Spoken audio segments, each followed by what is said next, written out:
Alrighty, we are back with Kulture Vultures episode 2. I'm your host, Isaac Marquez, here with... Senior reporter and co-host, Josiah Poynter. We have a great episode for you guys today. Last week, it's been pretty hectic in the newsroom, so we've had a few delays, but we are back. Better than ever, I might say. Yeah, and our first time recording this episode, I might add. Our first time recording this episode. We have some improvements to the set. As you can see, our very own sign is up, courtesy of Josiah. We also have some new additions in design. We have a tablecloth brought to you by our editor-in-chief, Jasmine. We also have some really cool figurines. We have Kylo Ren, Darth Vader, Darth Maul, all the cool characters in Star Wars. Darth Maul's all right, but yeah. Darth Maul is great. He's not all right. He's great. Which brings us to our topics this episode. We have Elephant in the Room, which is returning. We also have Nerd Talk. This episode, we're going to talk about gaming culture. Are you a gamer? Come on. Look at him, you know what I mean? Look at me. Look at me. My also, beard screams it all. His beard does scream it all. We also have a lifestyle segment, but this episode, we have a special segment in the lifestyle because the Collegian's PAW Print came out. A ton of lifestyle stories in there, so go ahead, check that. We'll be checking that out later. And it's going to be a blast. And then we also have a deep dive talk. This episode's about tipping culture. Do you tip or do you not tip? We'll find out. Which brings us... I think we will find out. I'm going to put a little tip right here. If you want to leave a tip on this video, feel free. Greatly appreciate it. Greatly appreciate it. Every dollar counts. Yeah, and then just plug our Instagrams too. Which brings us to Elephant in the Room. Tom Holland. Did you hear what happened to him? Yeah, he cracked his... Dude, he's going to get CTE. Isn't that... Fontes perfect. Tom Holland, for those who don't know, he's the actor who plays Spider-Man, and he cracked his head on set, assuming during a stunt, right? Yeah, I can't believe my second or third favorite Spider-Man is my third favorite Spider-Man. I don't know how that happens on a set, just with tons of wires. He's probably working with green screens the whole time. Yeah, and he does a lot of his own gymnastic work. I know that because Tom Holland can do like 2 backflips. And he's also dating Zendaya, so he can make water turn into wine. But I think, the thing with Spider-Man is that it's not like Captain America where, exactly, it's a lot. He's a lot more fluid in his fighting movement. So all the stunts have to involve him being on multiple wires. Because I don't know if you've ever seen a Spider-Man movie. When he jumps. It's higher than you and me can jump, and that's not just because we're unathletic. But every Spider-Man actor is always attached to a wire. I don't think I've ever seen a set photo where I've seen Andrew, Toby, or Tom in a Spider-Man costume and there's not one wire attached to it. Yeah. So I'm wondering, like you said, how it happened because it doesn't line up. And then I don't know if you saw yesterday. He was on a red carpet event with Zendaya, photographed. So, I think somebody's trying to get, workers' comp. That's a union thing. You can't do that. Yeah. And speaking of Spider-Man, what are your top 3 Spider-Man in order?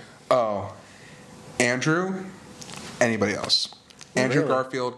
Andrew Garfield is the best Spider-Man. He's also... he's the best looking Spider-Man. I don't know if that's important to people, but he is. It's pretty important, yeah. Yeah. But I think if we can nerd talk for a second before we get to nerd talk. A little sneak peek at nerd talk. I think Spider-Man is like what every kid that grew up being a nerd wanted to be. Because obviously the end goal is that we get bitten by a radioactive thing Obviously, and then we get correlating powers. But I think more so it's just a way it's another form of representation in media, the power that it has over a group of people. It's a very powerful tool, and to have that in Spider-Man, I think Andrew Garfield does it the best because he's what a modern nerd is. I feel like he's a lot like you and me, more so than. I beg to differ. He's way cooler than I am. Oh well, yeah, but he takes photos and knows math. I take photos as well, and I kind of know a little bit of math. Wow. So I know, right? Spider-Man. You're basically Spider-Man, yeah. Wow. And we're both not single, and he is in the movie, so that's one leg up. Yeah. I'm better than Spider-Man. You're kind of better than Spider-Man. Yeah. And their romance in the movie is so cringe too. That's where we differ. The chemistry between Andrew Garfield and Emma Stone. Well, no, the chemistry is there, but every time they kiss, they're like whispering. But that's like, you know. And I don't really like that because it's just like. In a movie, I understand it doesn't translate well, but you could tell, you know, the vibe is given off well enough. In the movie, when they first kiss, I'm not you. Emma Stone says, "Slow down, boy," and she says that in the movie. They're whispers, and nobody's talking about it. Everybody's talking about the lizard. Warren, you know what? And I'm for the lizard's plan too, because people do suck, and New York should be entirely lizards. That would have been a lot better of a second movie. And, you know, Spider-Man in media, he has a lot of video game adaptations. He does. Which brings us to Nerd Talk.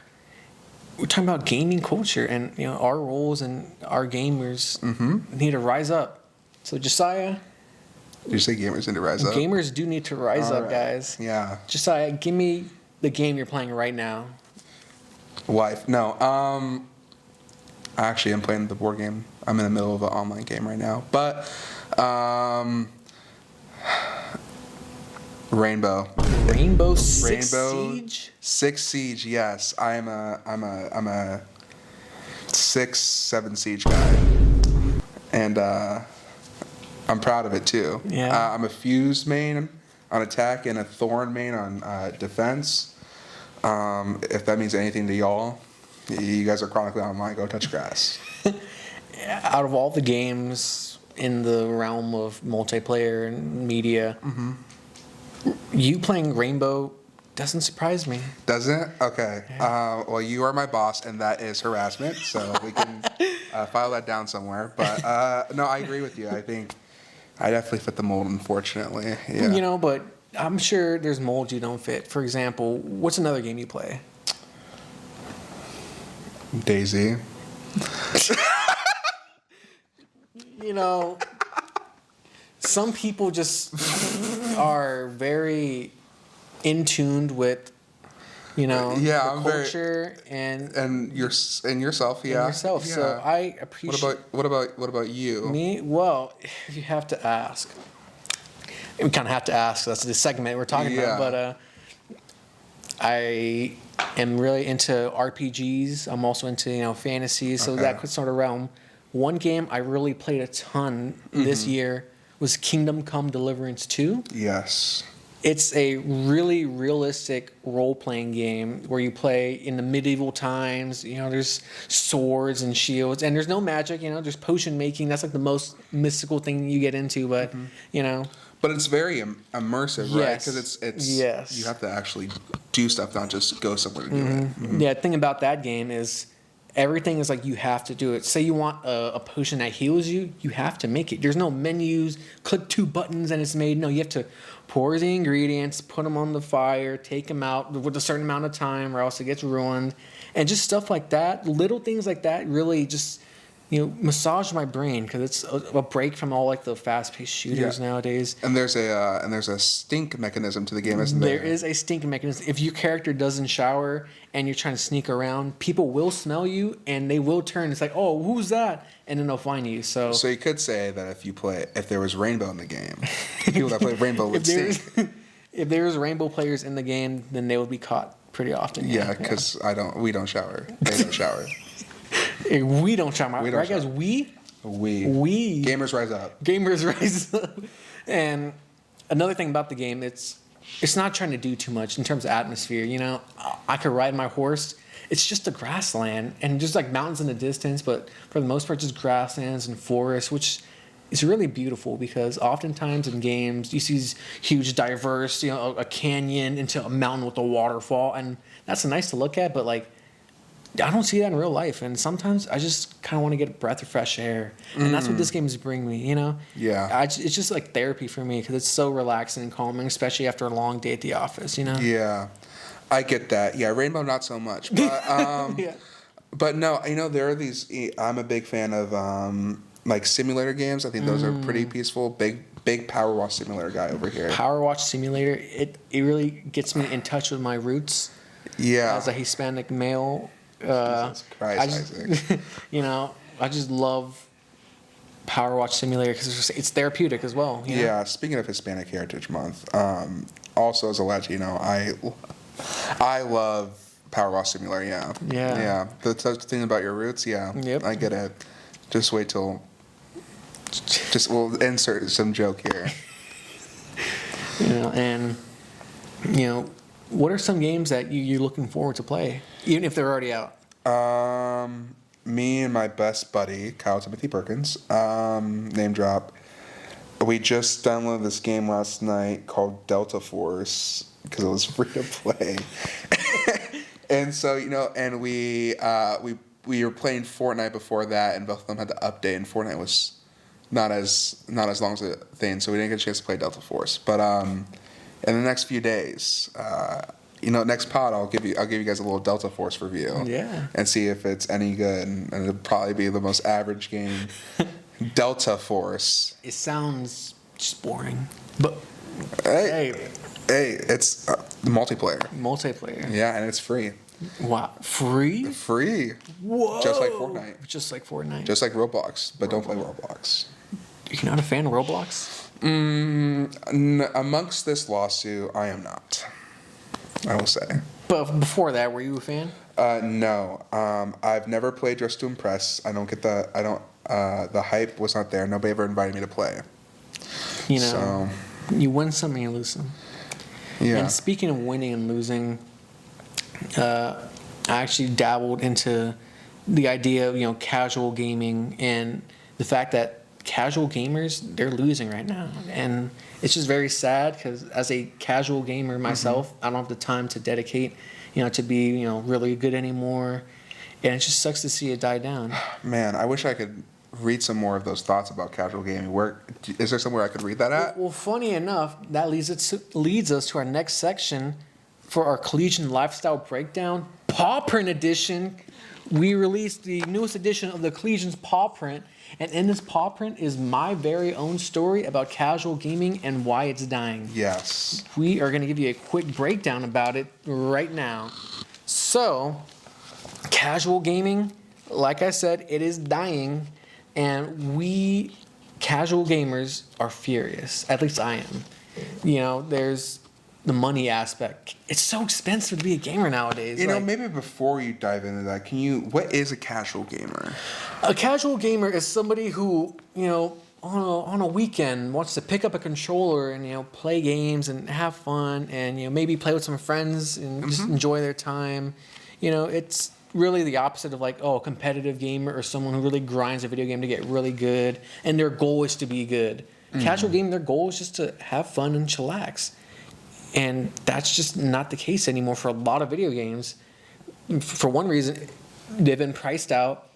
All the main sports games, which is a big section of casual gaming, $70 minimum. And I'm talking $70 just for the base game. If you want to get into the Ultimate Team, it's even more money they have to dish out for that, which is just bonkers. Yeah, and it didn't used to be that way. I feel like that's a more recent thing where it's and obviously the prices go up. That's just the nature of the economy we live in. But the fact that I'm paying $100 for an EA bundle that's going to be absolute dog water. This is ridiculous. It is ridiculous. I remember when Madden was $35. Yeah. Those were the days. And I remember when battle passes weren't in every single game. I don't know. Are you a Clash Royale player? I'm not, but go ahead and talk about Clash Royale, yes. For those who don't know, it's a mobile game made by Supercell. I'm an OG. I played it in 2016 in middle school when it came out. And, I was dabbling here and there, on and off playing it. And then one time I opened it up and there's a Pass Royale.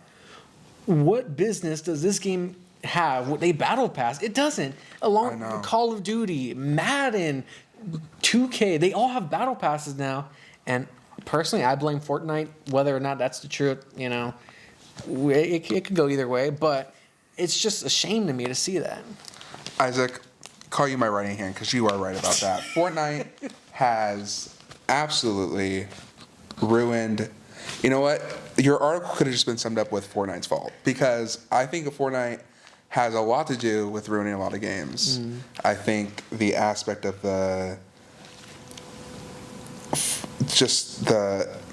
let's just put out really cool skins, because I think Fortnite has some genuinely good skins, but let's make sure that it's really easy for kids to get it. Make sure that they're addicted to buying skins. If they don't have the cool skins, they feel like they can't play. Yep. And I know I felt like that. I felt like, because I didn't have as many skins as my friends had, because I didn't have that much disposable money to just throw at a game, you feel kind of left out. So it makes you want to buy it. I think, video games are a business, so you do what you got to do. But I'm just not a fan of battle passes and forever updating item shops, especially in like Call of Duty. Call of Duty. What? Go pew pew and on a shipwreck. Yeah. Shout out Black Ops 2, one of the best games ever made. Shout out Black Ops 2. Yeah, I think that's probably my favorite. Oh yeah. Is that your favorite? Modern Warfare 2019, just because of COVID in that era. I was gonna say one of the Modern Warfares is good. Yeah. Before we end off on the casual gaming, the link to the stories in the description below if you want to check it out. Yeah. It's a great read. I go into even, Fortnite, they got sued because of, certain practices they had. So it's pretty crazy stuff. Speaking of things in the news, you also have a story in this paw print in the news section. I do. It is not pop culture. It is not. And I would doubt to say this story would make anybody happy. Okay. I wrote about there was an encampment ban in Fresno passed by the city council and supported by the county. A bunch of other cities in Fresno County have also done the same. But essentially, it makes it illegal to sit, stand, sleep, loiter, exist in public at times, especially if you're unhoused. So if an unhoused person's taking a nap under a tree, right by McDonald's, that person can get up to a year in jail or $1,000 in fine. So it's definitely tough for them out there doing all that type of doing all that type of jumping through all these hoops trying to find places to sleep. The encampments are basically little communities there. There's lots of people that have stuff out there, that have their documents out there. It's their community, and they're certain homeless task force by the city come in, take their stuff. Some of them get moved to shelter, some of them get displaced, some of them get thrown in jail. I found this on the web for when does the city come in. Check it out. Siri is playing out of nowhere. Ooh, they're listening in, guys. They're listening Watch out. But my entire story is just that. Fast by Sam Barber now, playing on Spotify. Why is Siri playing on its own, guys? What? This office, it might be haunted. We're gonna get copyright strike. Turn that song off. It's Sam Barber. He's not gonna copyright us. But it's just my story is just about all of that from an unhoused point of view. And why did you write that story? I've always worked with the unhoused growing up. That was like when it was time for like volunteer hours and stuff to do after school in elementary school when I was in between playing sports. I would always volunteer. So I get to know my first babysitter was an unhoused man named Alan. My mom worked with the unhoused out of college, and she had me out of college. And so she would just literally leave me with Alan and his friends, and I would just go hang out with them, apparently. I don't remember it. So it's always been something super special to me. In terms of reporting, I love reporting on politics and housing and policy and all that type of stuff. So it was literally like if like everything I loved about journalism was like in one story. So it's definitely top 5 I've ever wrote, for sure. But if that's not for you, there's also plenty of other stuff in this print. So, this print has multiple sections. There's news, sports, more lifestyle, opinion. Give me 3 stories that you really loved out of the whole print. Okay. The best story in the print, besides my own, is easily Isaac's bathroom story. Isaac wrote a bathroom story. I did. And I feel as if this is a universal thing that we all need a good dump sometimes. Yeah. And sometimes we need to know where there is a good place to dump. I did make a story about Fresno State and a top 5 along with the bottom 5 bathrooms on campus. That was a real blast writing it. I had to go to like all around the campus.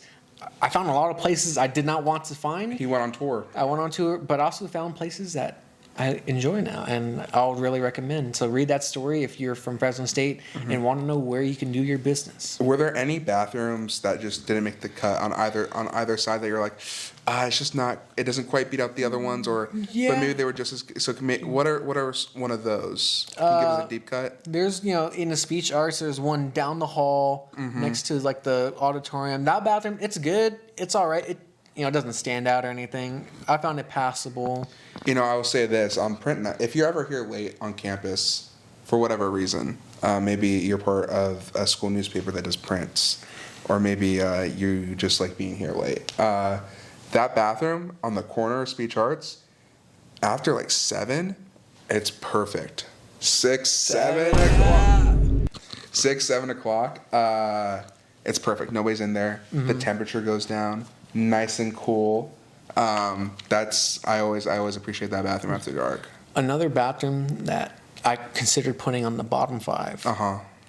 It was actually the one right there, Science 2. There's bathrooms that are on the outside next to the elevator. Not the ones indoors, but those bathrooms are really not it. Science 2 is one of the newer buildings, so I expected the bathrooms to be, Yeah. And there's just not it. The stalls are like, it's not a good feeling. There's worse ones, but they're close to making it. Yeah. There's definitely some, but what's another story that I found interesting? I think Sarah Oler, our news editor, did an amazing job on resources for undocumented students. That was a really good one. I loved.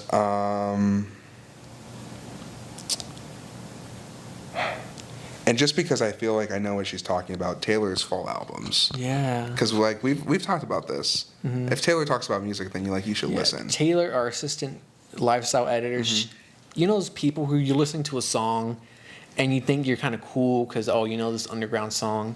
She knows that song, and you just feel worse because she'd been knowing about it like 2 weeks before you did. Yeah. So she's one of those people, so I envy that ability of her. Maybe you're out with her friends on Friday night, and you're scrolling through a playlist they put on, and then it gets to recommend it, and you finally hit a song, and then you listen to it all weekend. You come in on Monday, you're excited, you're bumping your head. Oh, what are you listening to? And then Taylor was like, "Yeah, I know what Phoenix by Fall Out Boy is," and she's like, I don't know what the Neil deGrasse Tyson of music. That's a great way to put it. Yeah. Taylor is like Neil deGrasse Tyson. Speaking of Neil deGrasse Tyson's of things, the Neil deGrasse Tyson of news, in my opinion, is our editor-in-chief, Jasmine. Yeah. Her news abilities exceed, many people I've known. She wrote a story about the first timeout here at Fresno State. Timeout is our mascot, the live mascot.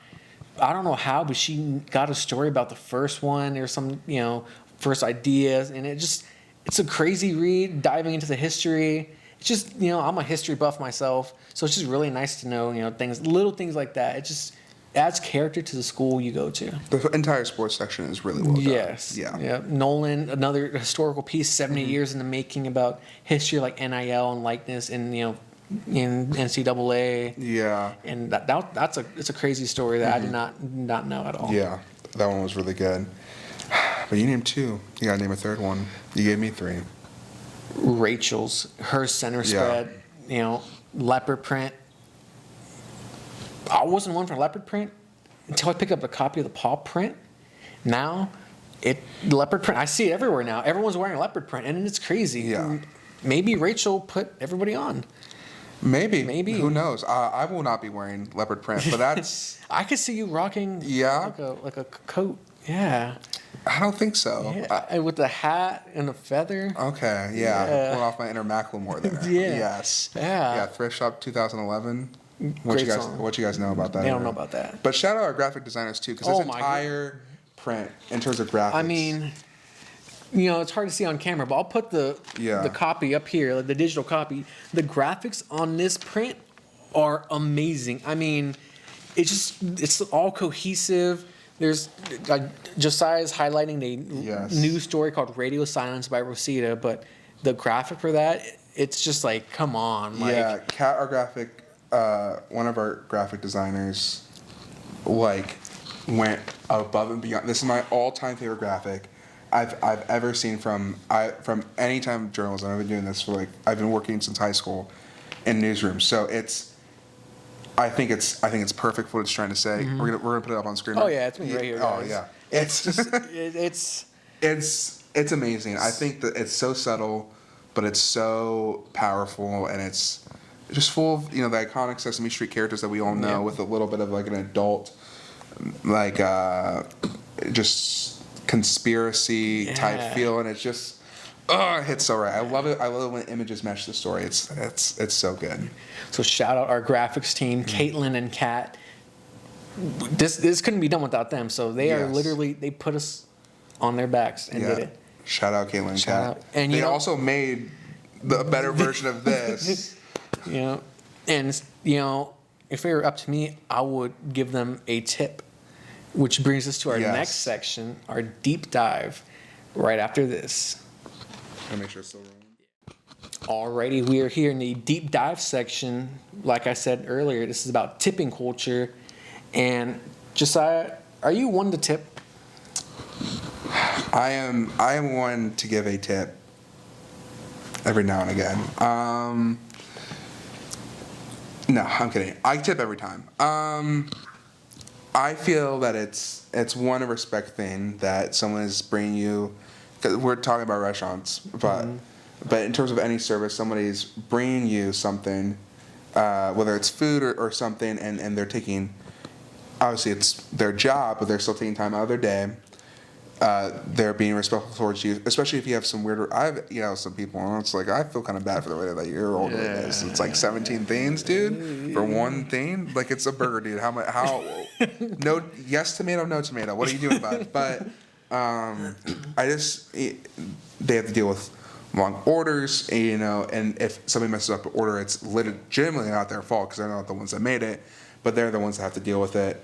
And so I just think tipping is just a baseline of respect, being like, I know you got the short end of the stick when it comes to jobs. Thank you for my meal at Red Robin. Here's $7. Shout out Red Robin's. Me and Josiah are big Red Robin fans. We're big. Yum, We gotta find a name for the Robinites. The Robin. Growing up, my parents, they worked in the food service industry, so I understood the value of tipping and what it meant, and I also understood how much it actually you have to think about your tips because my mom, if she had some not so great service, she would make it known, and she would not leave. Or she would leave a tip just out of they go low, you go high type. I'm not that extreme. If I don't like someone's service, I'm not going to tell them that I don't like it. I'm just going to awkwardly put a 5%, 10% tip, and yeah, it's dependent on the service, but I would say I think I would obviously we both still tip, but the amount of money you get during a tip is definitely dependent on the service. I'm definitely not taking accountability away from their job. But tipping to me is also more of just the type of, so it's me being like, let me pick up the plates and the drinks. Let me make it just easier for them to bus. Because, everybody deserves to have their life a little bit easier. I hate those people who are, it's the server's job to clean a table. It is, but it's also your job to be a kind human being. Yeah, and you made a mess. I couldn't imagine going to a rush or going to someone's house to eat and then just leaving my plates and leaving the table. That's just not. It's their job. It's technically their job. It doesn't mean you can't. Just do better. Yeah, you could do better. It's not hard. Yeah, I would say, and if you can't tip, maybe you shouldn't be going out to eat. But I get it too, right? So it's I don't feel like people should be shamed for not tipping. If you really can't tip, you can't tip, and that's totally fine. I will not tip if the interaction is short. Dude, if you flip a screen at me, Angry Chicks is doing this stuff where they're turning around a tablet and they're asking me, dude, you've raised, not this person, not the cashier, but corporate or whatever, is like raising the mac and cheese bowl from when I came to Fresno in 2022 to go to college, it was $12. It is $16.50 now. This is insane. Yeah. This is why gamers need to rise up, because they know that gamers go to Angry Chicks. Yeah. They know they order the mac and cheese bowl, and they're thinking that if we can get a little bit of their V-Buck money, I'm gonna get John Cena and have my mac and cheese bowl. Yep. Angry Chicks do better, but they just did open one near my hometown, so shout out them. It's not even just Angry Chicks. It's like literally like everybody. They just flip around the tablet. Shop. Yeah. And the thing is, I hate it when there's no tip button. You have to click other and then put 0. Because it's like a mental thing, like, if you have to go through the steps to not leave a tip, you're less likely to not leave a tip. And it's just like, if you're taking advantage of that, bro, come on. And there's also, the servers probably don't like it either. There's no way that's uncomfortable. Yeah. And shout out the servers that are doing that and then print out your receipt or pretend like they're doing something because the interaction is awkward on both ends and nobody wants to have to deal with it. And we both know that you're not getting tip. And our quarrels are not with the workers behind the counter, because we know it's not their fault.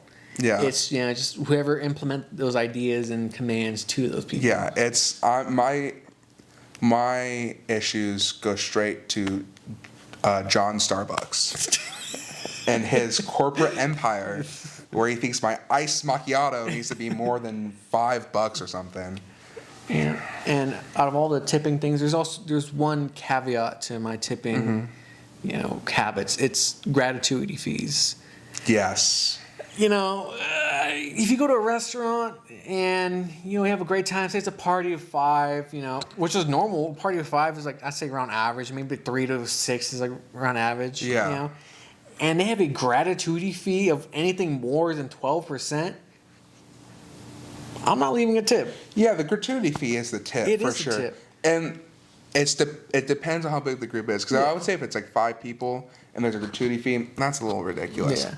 But if you're going with, it's like 6 or 7, then if you're going with 6, 7 people, then I'm still not putting a tip if there's a gratuity. I'm not going to put a huge tip if there's a gratuity fee. They're literally saying, your meal was $15, but because there's so many, now your meal is $23. Yeah, and that makes no sense. Yeah, I might just round up to 25, just for maybe, just so I know how much I spent that day. But I'm not gonna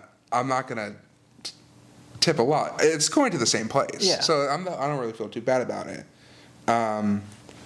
But you know what makes me upset is I've seen this a few times. Is when Karens are in groups of I don't know what a group of Karen is, but there's 12 of them, and they go to some restaurant and they're being so loud because they're drinking or something, and then there's obviously a gratuity fee, and then they start to get mad. I can't stand that. I can't stand if you're in a big group and you get mad at a server. Obviously you're in a big group, so somebody's not going to get their order right.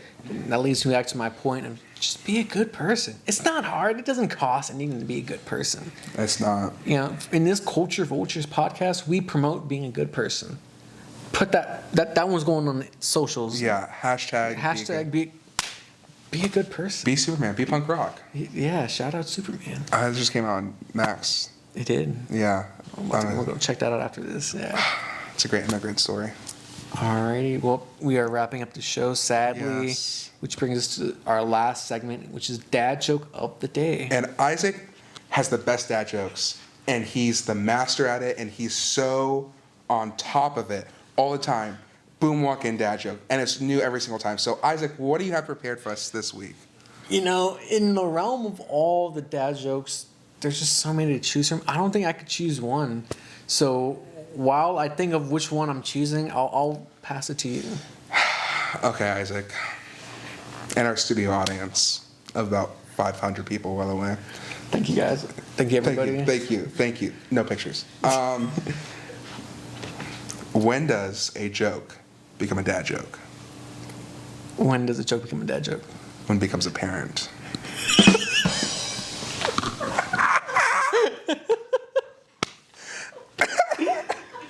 Oh my goodness.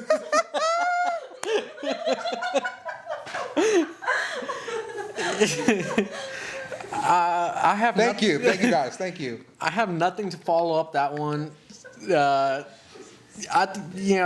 That's a great way to end it. I got nothing. It's great, dude. I'm born to be a dad. Give me a recliner right now. You're born to be a dad. Born to be a dad. Recliner. They're gonna be like, Dad, I'm hungry.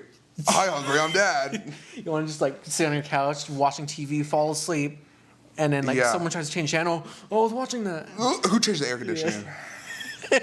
All right. Well, that's our show for today. Thank you guys so much for watching. Again, I'm Isaac Marquez. I'm Josiah Poynter. You can check us out at fscollegian.com. You sure can. FS Collegian on Instagram. Here's all our socials and website you can check out. And check out the PAW Print. It's all over stands at Fresno State. It's a great read. Next print is coming soon in about 3-ish weeks. So be on the lookout for that as well. And so good morning, good evening, good night, whenever you're watching this, and I hope you have a great rest of your day. Yes. Stay safe. Stay safe.